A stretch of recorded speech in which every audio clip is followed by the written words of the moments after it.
All right, let's go. Number 10. The flower the pharaohs drowned in.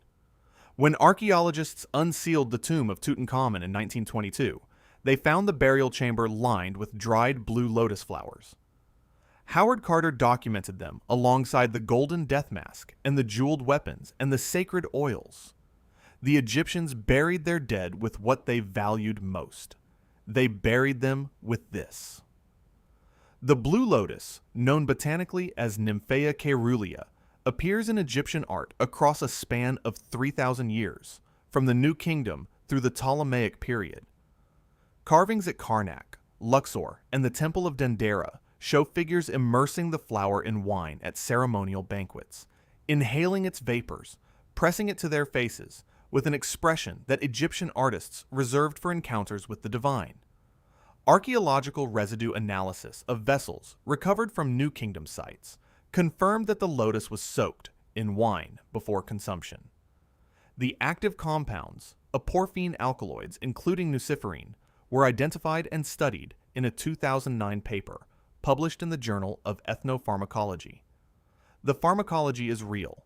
The compounds are psychoactive, and that is precisely where the mystery begins. Because the effects described in Egyptian ceremonial texts, states of sacred vision, and radiant divine presence do not match what modern science can produce from nuciferine at any safely testable dose.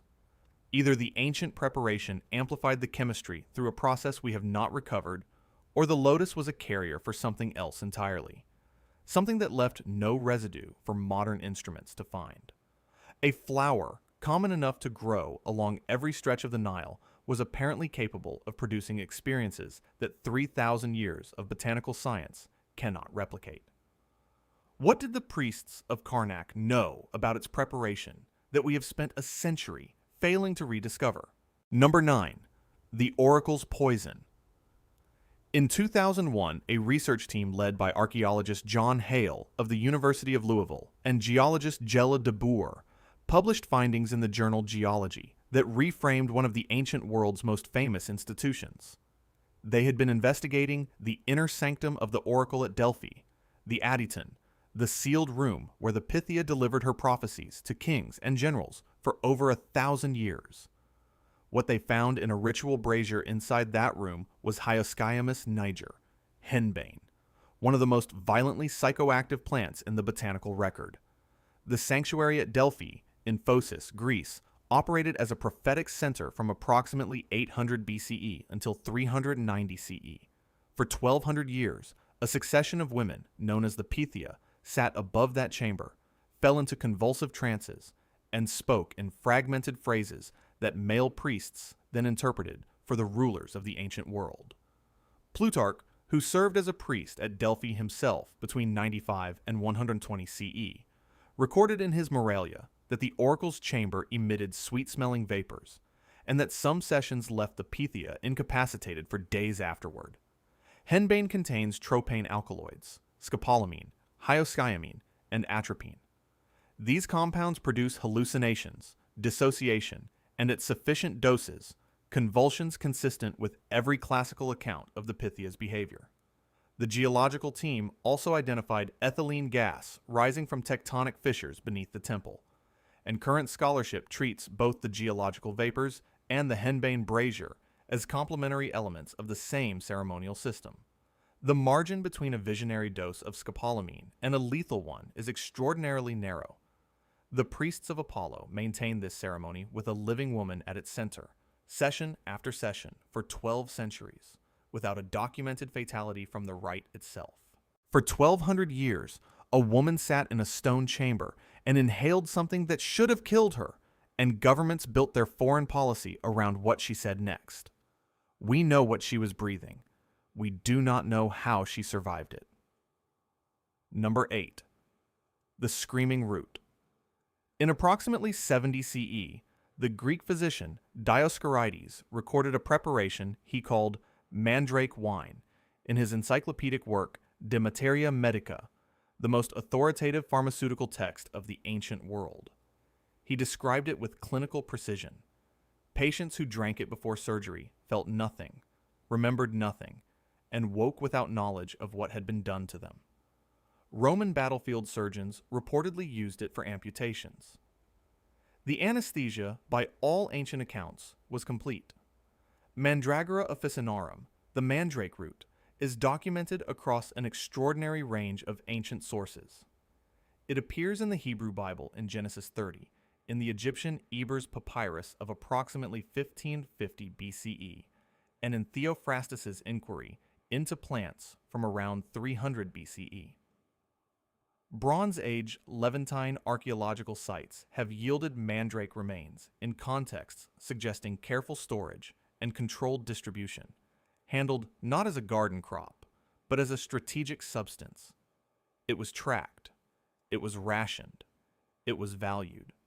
The plant contains tropane alkaloids, atropine, scopolamine, and hyoscyamine, the same family found in henbane and belladonna. Modern pharmacology knows these compounds intimately. And here is the problem. Isolated tropane alkaloids cannot reliably produce the total surgical anesthesia that Dioscorides described at any dose that does not first risk killing the patient.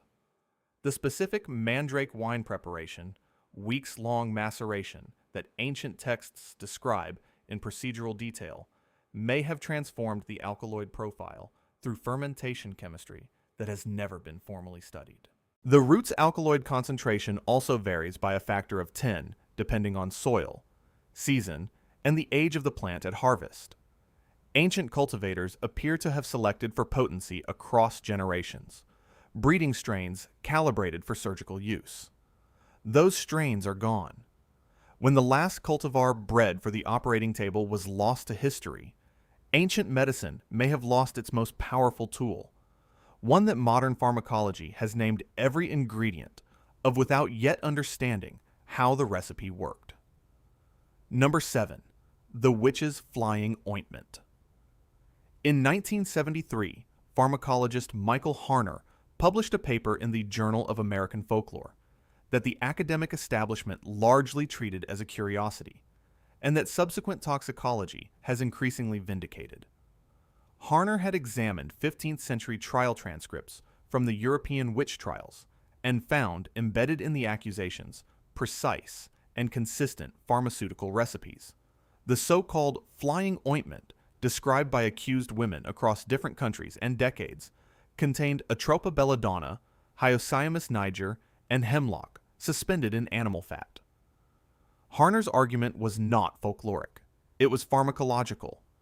Atropa belladonna, named after Atropos, the fate who cuts the thread of life, contains atropine and scopolamine in concentrations that, applied to the skin, produce hallucinations of intense and sustained physical movement.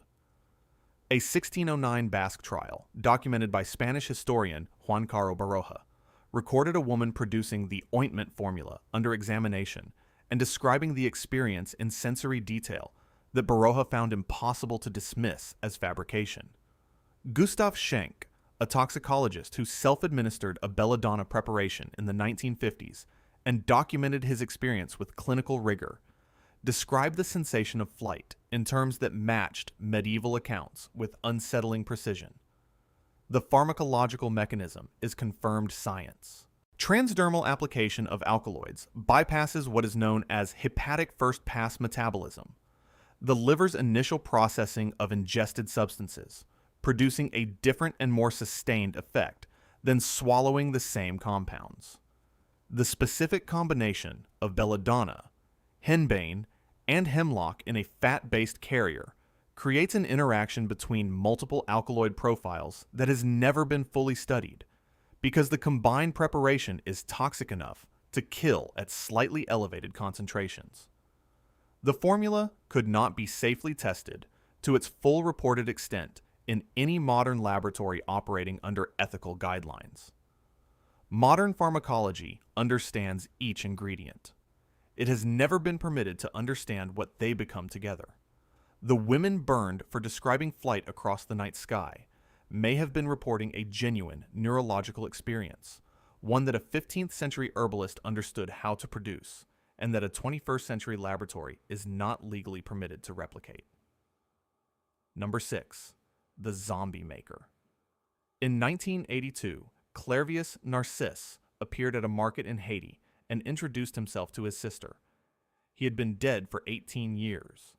His death had been certified by American-trained physicians at the Albert Schweitzer Hospital in Deschapelles on May 2, 1962. His burial had been witnessed by his family. His case was subsequently investigated by Dr. Lamarck Douillon of the Psychiatric Center in Port-au-Prince and presented at the Edinburgh Medical Congress later that year, where it was examined by an international medical audience. Narcisse was not a ghost. He was a pharmacological event. In 1983, ethnobotanist Wade Davis, working under Harvard botanist Richard Evans Schultes, published findings in the Journal of Ethnopharmacology identifying the active components of the powder used by Haitian Vodou practitioners, known as bokors. The preparation contained Datura stramonium as its primary psychoactive agent, combined with tetrodotoxin derived from pufferfish. Davis expanded this research in his 1985 book, The Serpent and the Rainbow, triggering a scientific debate that has not fully resolved. The proposed mechanism is chemically coherent.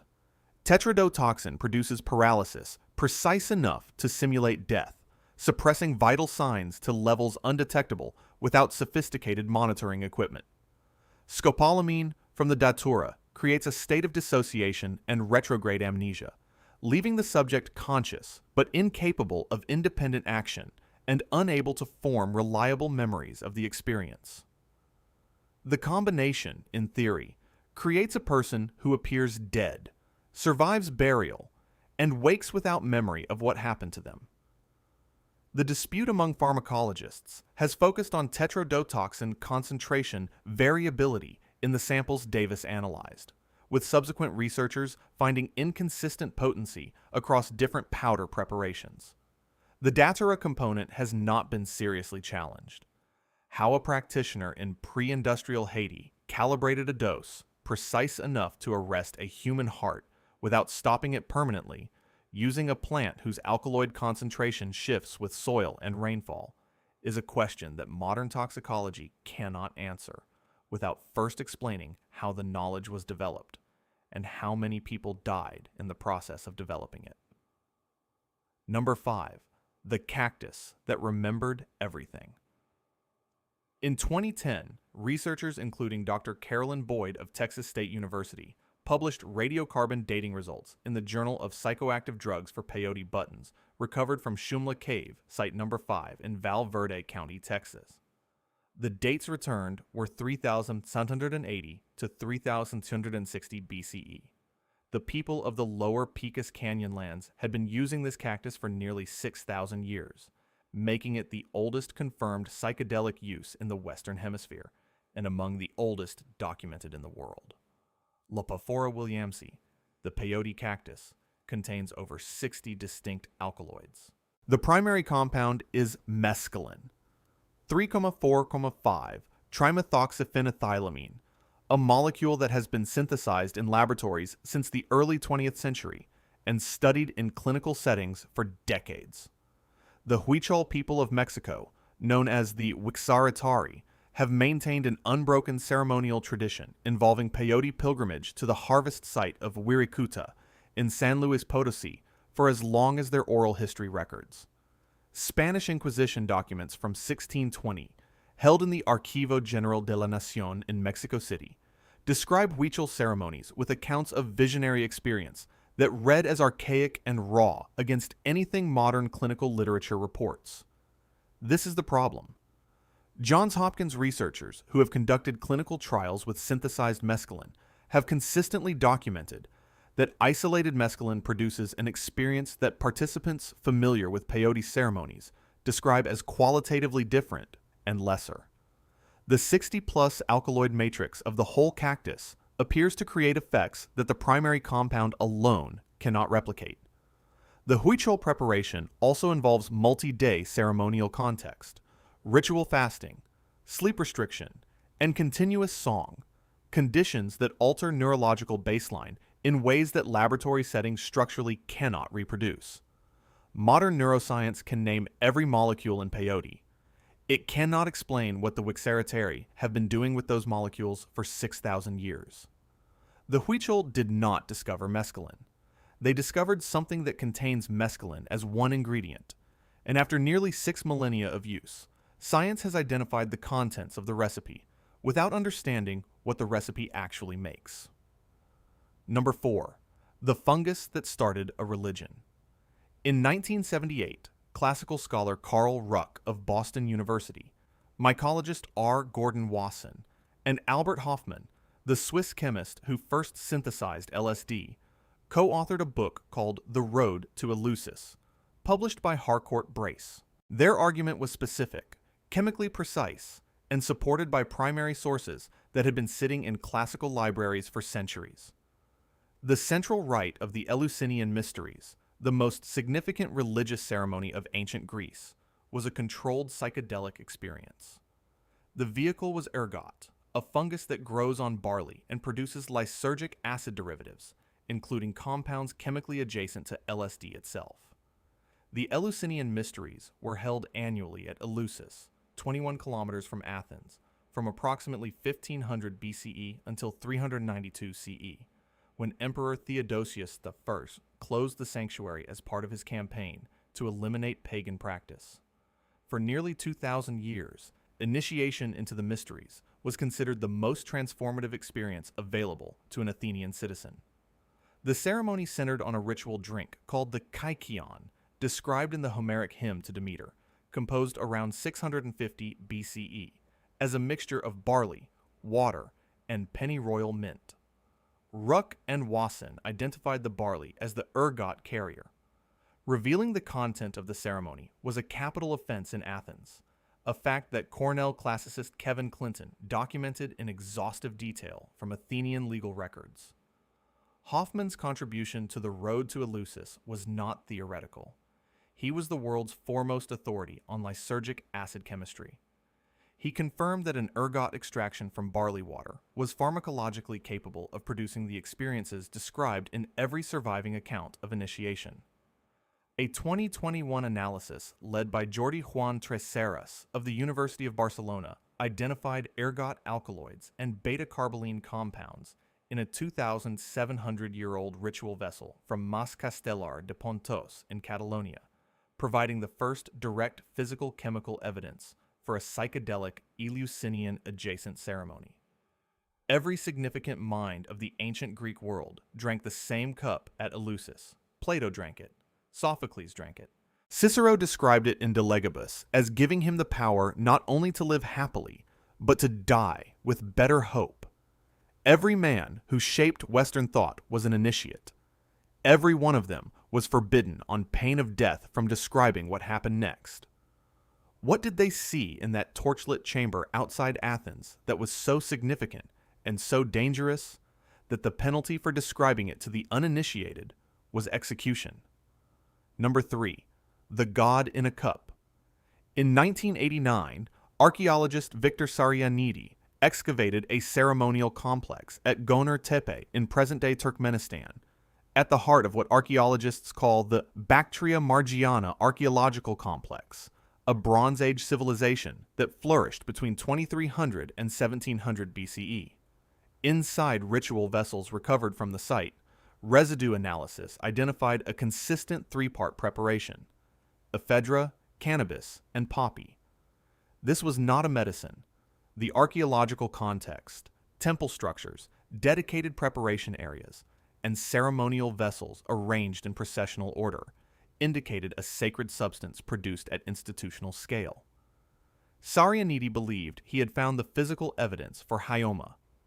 Hyoma is described in the Avesta, the Zoroastrian scripture, in the Yasna hymns chapters 9 through 11, simultaneously as a plant, a drink, and a divine being. Its Vedic equivalent, soma, is praised across more than 100 hymns of the Rig Veda, composed between 1500 and 1200 BCE, and described as granting immortality, healing blindness, and enabling direct encounter with the gods. David Stofflet Flattery and Martin Schwartz, in their 1989 University of California press study, Halma and Harmaline, proposed Syrian rue, Paganum harmala, as the primary active ingredient, a plant containing harmine and harmaline, potent monoamine oxidase inhibitors. This is where the chemistry becomes extraordinary. Monoamine oxidase inhibitors prevent the body from breaking down certain psychedelic compounds, dramatically extending and intensifying their effects. This is the same mechanism that makes ayahuasca, the Amazonian ceremonial brew, pharmacologically active. If Hyoma contained MAOI compounds combined with either ephedrine or a DMT-bearing plant, the preparation would be self-potentiating, each component amplifying the others in ways that no single compound could achieve alone. The specific combination has never been tested because no consensus on the full ingredient list has been reached. The academic debate over Hauma's identity has now run for over a century. Ephedra, Syrian rue, Amanita muscaria, hemp, and blue lotus have all been seriously proposed by credentialed scholars working from the same primary texts. The vessels from Gonur Tepe contained residue. The residue has been analyzed. The preparation still has no agreed identity.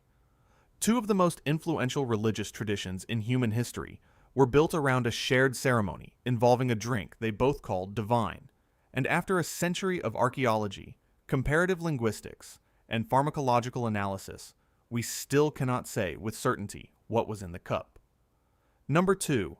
The drink that built Western philosophy. In September of 415 BCE, the Athenian general Alcibiades was charged with a crime that triggered a political crisis, forced him into exile, and contributed to the eventual defeat of Athens in the Peloponnesian War. The charge is documented by Thucydides in Book 6 of his History of the Peloponnesian War, and confirmed by Plutarch in his Life of Alcibiades. He had not committed murder or treason. He had, according to his accusers, hosted a private performance of the Elusinian mysteries, and revealed the content of the kykeon to people who had not been initiated. A drink had just altered the course of Western civilization.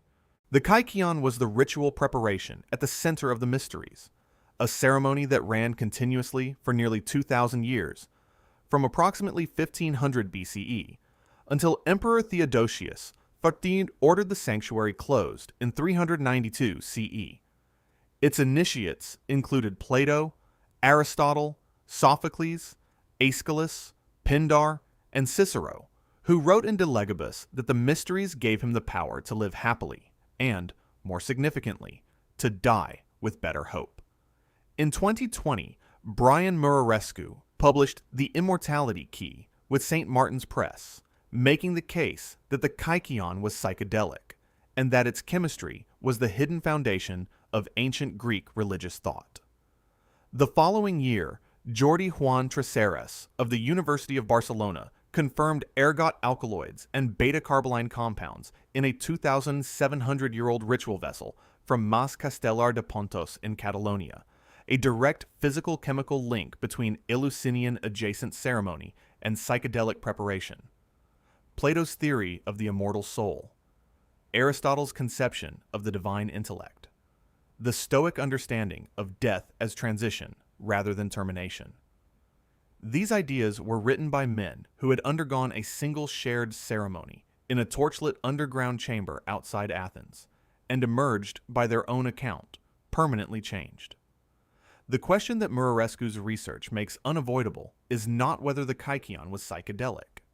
The 2021 chemical evidence strongly suggests it was. The question is what it means that every idea foundational to Western thought was developed in the aftermath of that experience.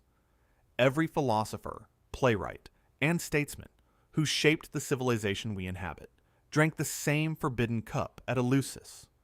They were not permitted to describe what it contained. They were not permitted to describe what they experienced. What they did instead was write every foundational text of Western culture, and we have been reading those texts for 2,500 years without knowing what produced them. The world's most consequential intellectual tradition was built by men who had shared a ceremony we cannot name, drank a preparation we cannot fully identify, and were legally prohibited from telling anyone what any of it meant. That silence was enforced for nearly 2,000 years. It has never entirely ended. Number 1. The immortality drug that built a religion and disappeared. The Rig Veda is the oldest religious text in continuous human use. Composed between 1500 and 1200 BCE and still recited in Hindu ceremonies today, it contains 1,028 hymns. 114 of them, the entirety of its ninth section, the Soma Mandala, are addressed to a single subject, not a creator deity, not a god of war or fertility or death. They are hymns to a plant described as curing blindness, granting immortality, generating overwhelming visionary experience, and enabling direct encounter with the divine. The plant was called Soma. It was the central sacrament of Vedic religion, and it had disappeared before the tradition that worshipped it had fully formed. R. Gordon Wasson first proposed in his 1968 Harcourt Brace publication, Soma, Divine Mushroom of Immortality, that Soma was Amanita muscaria, the fly agaric mushroom, based on the absence of roots and seeds in the Vedic description, and the repeated association with mountain origin.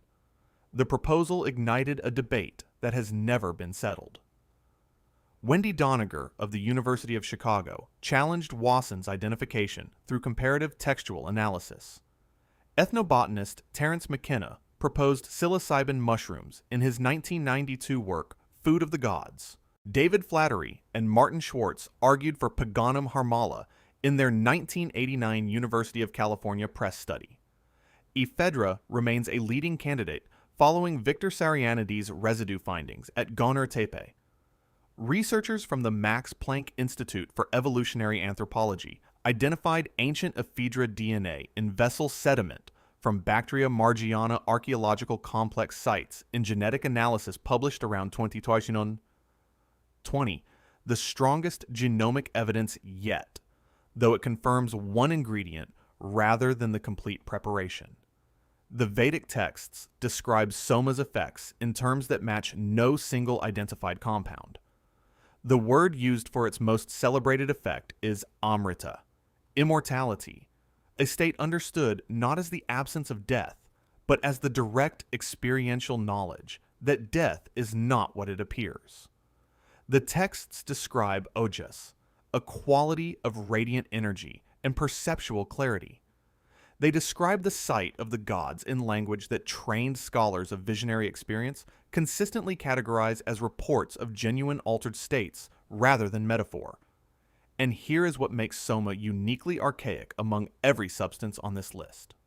The priests who maintained the ceremony appear to have lost the plant before they had finished writing about it. The later Vedic texts introduce substitute plants, described explicitly as replacements, inferior stand-ins for something already gone. The ceremony continued. The original substance had already vanished.